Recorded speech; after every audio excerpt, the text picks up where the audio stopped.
My phone buzzed on my desk in my Austin office, the screen lighting up with a text that hit like a punch. "You're not worthy of coming to my engagement party," it read.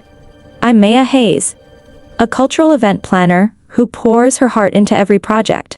I stared at the message, my stomach twisting. My own brother, Ethan, the one I'd spent 3 months planning this perfect party for. Venue, catering, decorations, all on my dime, had just cut me out. His words stung sharp and cold like he'd been waiting to say them. I'd been up late night sketching table settings, calling vendors, making sure his big day would shine. And now he didn't even want me there. I reread the text, my hand shaking. He didn't give a reason, just that I wasn't good enough. My first instinct was to call him, demand answers, but something stopped me.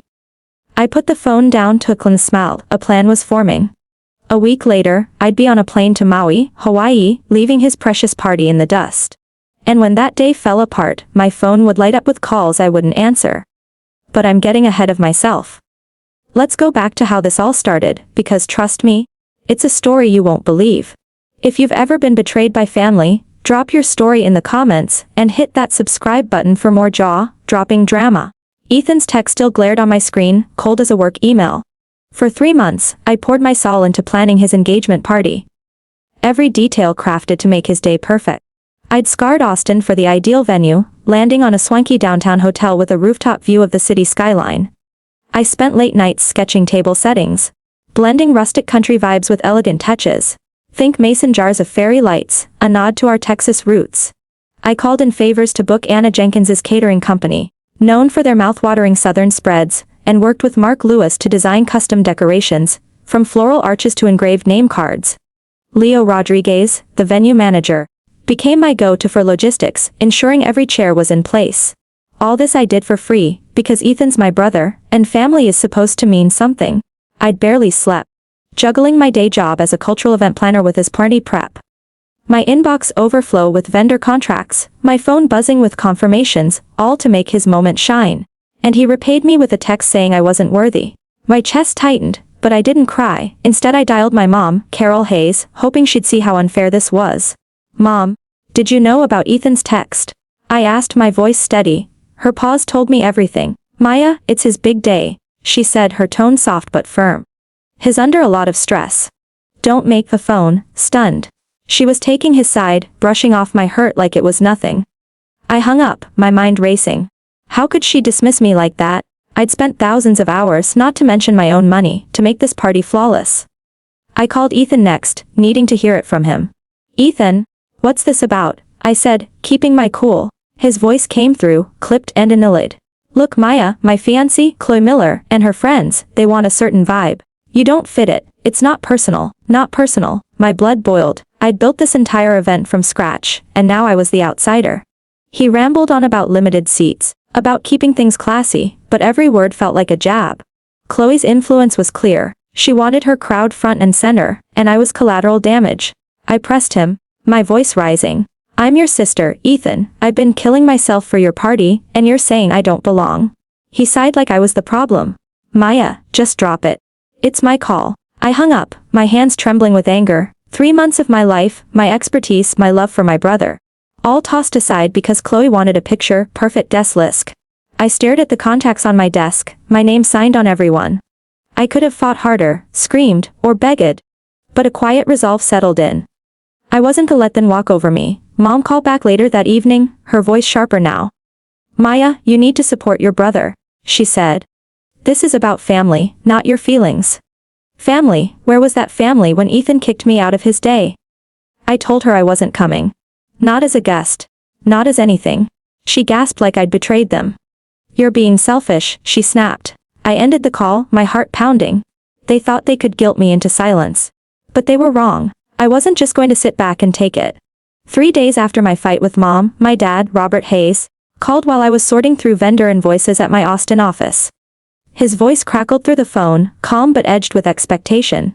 "Maya, we need to talk about the engagement gift," he said. I froze, already sensing where this was going. He explained that my brother and his fiancée were expecting a big gesture, a $3,000 contribution toward a luxury honeymoon for them. My jaw clenched, and already sunk countless hours and my own cash into their party, and now they wanted more. "Dad, I'm not paying for that. I said, my tone flat but firm. I've done enough. His voice hardened. Maya, this is for family. You can't just opt out. I gripped the edge of my desk, trying to stay composed. He went on, saying my brother deserved this, that I should be proud to help. Proud. After being told I wasn't good enough to even show up, I pushed back. Dad? I'm not giving a dime when I'm not even welcome at the party. He scoffed like I was being petty. You're making this harder than it needs to be, he said. Just do your part. I hung up, my pulse racing. His words echoed Mom's family first, my feelings last. I wasn't just hurt, I was furious. They expected me to bankroll their celebration while they pushed me aside. I tried to focus on work, but my phone pinged with a new Instagram notification. It was a post from my cousin Lauren Bell tagged at a flashy Austin bar, the Continental Club. The photo showed her with my brother and a crowd of their friends, all grinning under neon lights, captioned Best Bachelor Party Ever. Sarah, Ethan, and Chloe. My stomach dropped. I wasn't just uninvited to the engagement party. I was out of the entire inner circle. Lauren hadn't even mentioned me. Not a text, not a call. I clicked through the story, watching clips of them toasting, laughing. Planning the big day I'd built from the ground up. Every smile felt like a slap. I'd spent months making their moment perfect. And they were partying without a single thought of me. I messaged Lauren, keeping it short. Hey, saw your post, I supposed to be there. Her reply came fast, too casual. Oh, Maya, it was just a small thing. Didn't think you'd care. Didn't think I'd care. I'd been up nights coordinating their vendors, double-checking menus, ensuring every detail was flawless. My fingers hovered over the keyboard. Tempted to fire back, but I stopped. She didn't get it. None of them did. I closed the app, my chest tight with a mix of anger and betrayal. The people I'd poured my heart out for had erased me from their celebration, and now they were flaunting it online. I leaned back in my chair, staring at the stack of contracts on my desk. My name was on every one: venue, catering, decorations. I'd called in every favor, spent my own money, and they still thought I was disposable. Dad's demand for $3,000 replayed in mind alongside Lauren's carefree post. They weren't just excluding me. They were milking me for everything I had. I wasn't and let them guilt me into compliance. I'd done more than enough, and they'd made it clear I didn't belong. A decision was forming, one I hadn't fully admitted to myself yet. I wasn't gonna beg for their approval. I was going to take control. The power of the contract and the escape to Maui 1 week before the party. I met my best friend Sarah Chen at a coffee shop near Music Row. The place buzzed with the usual Austin crowd, musicians, tourists, the hum of ambition, but I barely noticed. I slid into the booth, my laptop open to a spreadsheet of vendor contracts, and unloaded everything. Sarah, they're treating me like I'm nothing, I said, my voice low but steady. I told her how my brother had excluded me from his engagement party, how Mom sided with him, how Dad demanded $3,000 for a gift I wouldn't even be invited to celebrate. And then Lauren's Instagram post, flaunting a bachelor party I wasn't part of. Sarah listened, her eyes narrowing, sipping her latte without interrupting. When I finished, she leaned forward. Maya, you've been running yourself ragged for them. Why are you still managing their party? I hesitated. It hadn't occurred to me to walk away, not fully. I'd been so caught up in proving my worth and holding on to family that I hadn't considered stopping. Sarah pointed at my laptop. You signed those contracts, right? With Leo Rodriguez. The venue manager, Anna Jenkins, the caterer, Mark Mahner. I nodded. Every agreement had my name on it, my reputation backing it. Then you have the power, she said, her voice sharp. You don't owe them anything, let your brother figure it out. Her words hit like a spark. I'd spent months coordinating every detail. Leo confirming the rooftop setup, Anna finalizing the southern menu, Mark sketching floral designs. I'd done it all out of love, but love wasn't what I got back. Sarah was right. I didn't have to keep carrying their weight. I opened my email, my fingers hovering over the keyboard. What if I just stop? I said, testing the idea. Sarah grinned. Exactly. Let them deal with the mess. You deserve better. I felt a rush of clarity, like a fog lifting. I wasn't going to beg for a seat at a table that didn't want me. I drafted emails to Leo, Anna, and Mark, keeping it professional but firm. I explained I was stepping back from managing the event due to personal reasons and that my brother would take over. I didn't owe them an explanation, but I wanted to protect my professional tease. Leo replied almost instantly, confused. Maya, you're the glue here. You sure about this? I was. Anna called, her voice worried. We're on track because of you. He's not rafinged her but held my ground. Mark texted, asking if I was okay. I didn't reply. My decision was final. That night, I sat at my apartment staring at my phone. No calls from my family, no apologies, just silence. I opened a travel site and searched for flights to Maui, Hawaii. The idea had been lingering since that first text, but now it felt real. I wasn't just running away. I was choosing myself.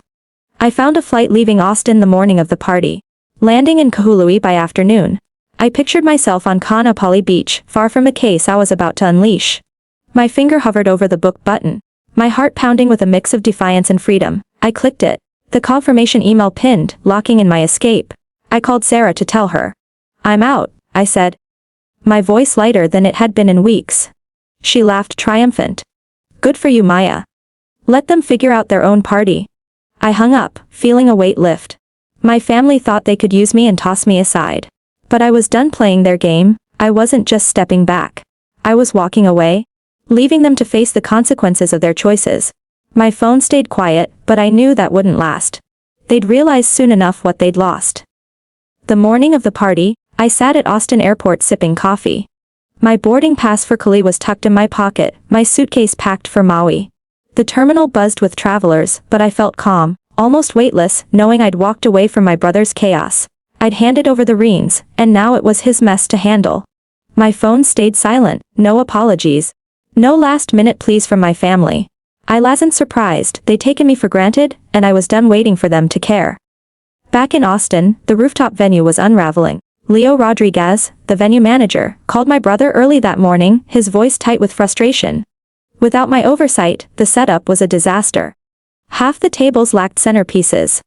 The floral arches I'd planned with Mark Lewis were missing, replaced with cheap balloons that didn't match the country, chic vibe. Guests were arriving, and the staff was scrambling, unsure who was in charge. Leo tried reaching me, but I'd already told him I was out. "Your brother's clueless," he texted. But I didn't respond. I'd warned them. Anna Jenkins, faced her own nightmare. The southern menu I'd finalized, barbecue sliders, cornbread, peach cobbler, was botched. Without my coordination, the wrong dishes arrived at collages instead of hot entrees, no desserts, and a mix-up with the vegetarian options.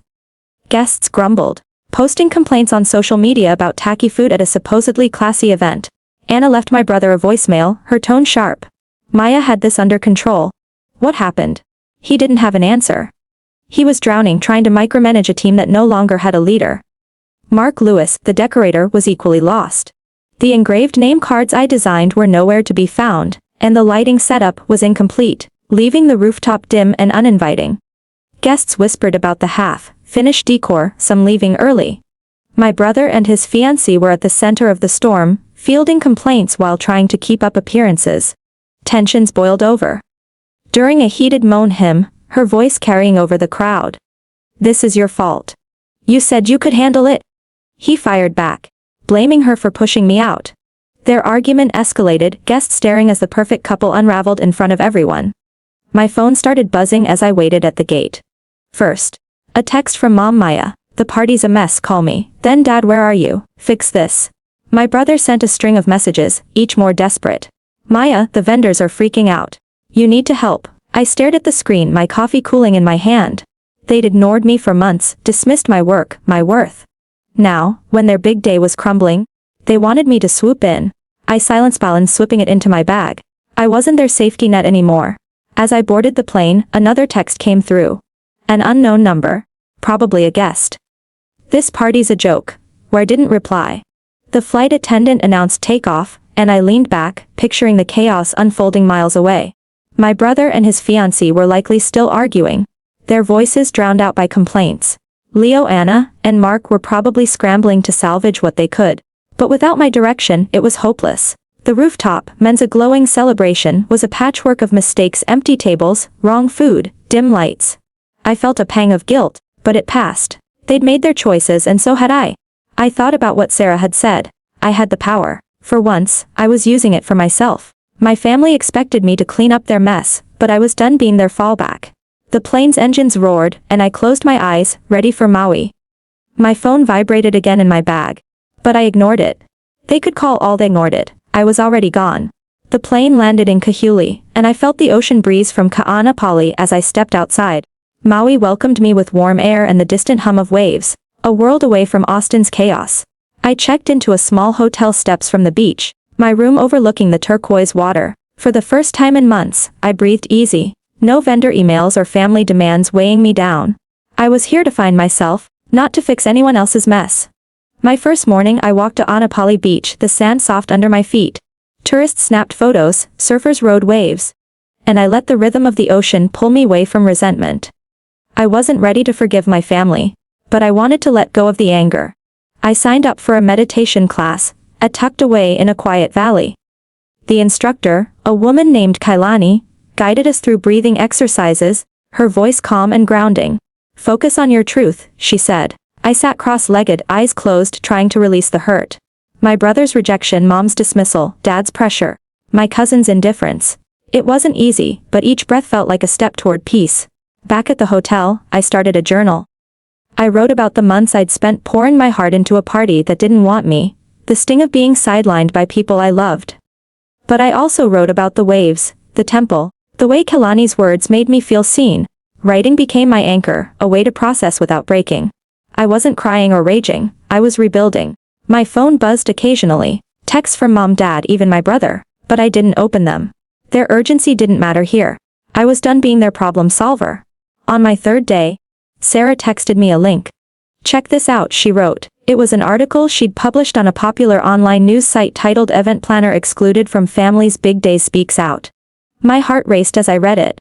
Sarah, my best friend and a freelance journalist, had interviewed me before I left Austin, weaving my story into a powerful piece about family dynamics and standing up for yourself. She detailed how I'd spent months organizing a flawless engagement party only to be cast aside for not fitting the vibe. She didn't name my family, but the truth was clear. The article was raw, honest, and it was spreading fast. I scrolled through the comments, hundreds of them.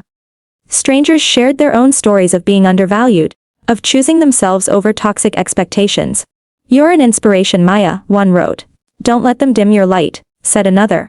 A small community was forming, people I'd never met cheering me on.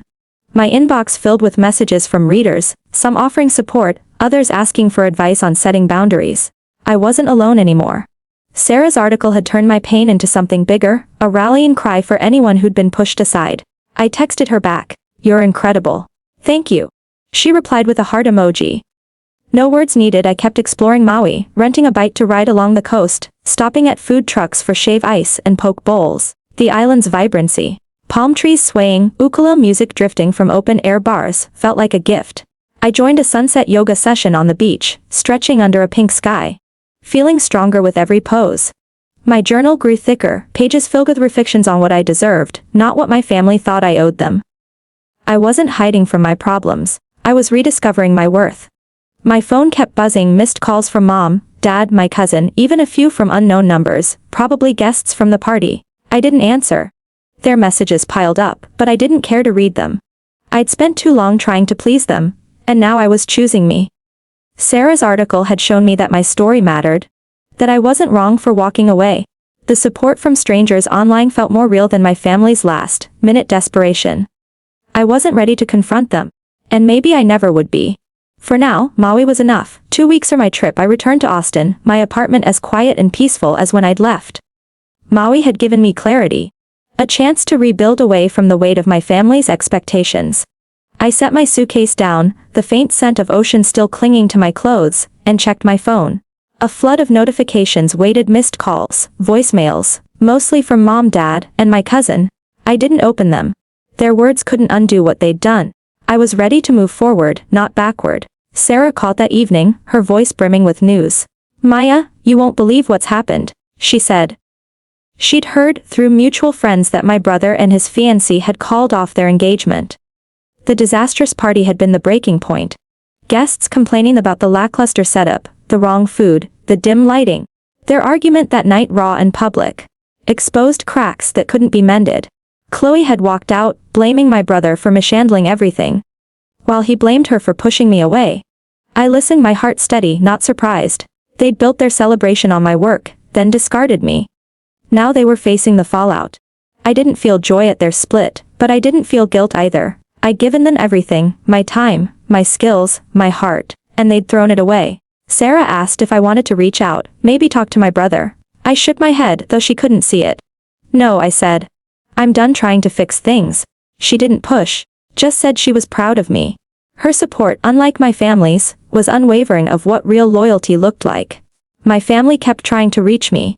Mom left voicemails, her tone softer now, asking to meet. Dad sent texts insisting we talk this out, like adults. My cousin left a message, vague and half-hearted, mentioning the party's failure like it was malt. I deleted them all. I'd spent years bending to their demands, sacrificing my peace to keep them happy. No more. I wasn't angry, just resolute. Cutting them off wasn't it protecting myself. I blocked their numbers one by one, feeling lighter with each tap. My apartment, once a place of stress and vendor calls, became my sanctuary. Sarah's article, still circulating online, changed everything. My inbox overflowed with inquiries from event planners across Austin. Impressed by my story and my work, a local music festival organizer wanted me to coordinate their spring event. A couple planning a wedding reached out, inspired by how I'd stood up for myself. Even a corporate client hosting a gala downtown asked for a consultation. I met them at a sleek office near the Colorado River, pitching ideas for elegant setups with a southern twist. They signed a contract on the spot, my biggest yet. Sarah's words had turned my pain into opportunity, proving my worth to a world beyond my family.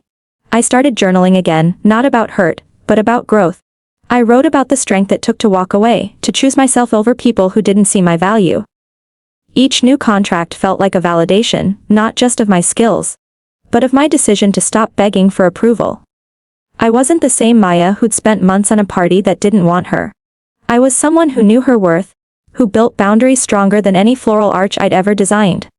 Looking back, I saw my sin clearly. Respecting myself meant letting go of those who didn't, family or not.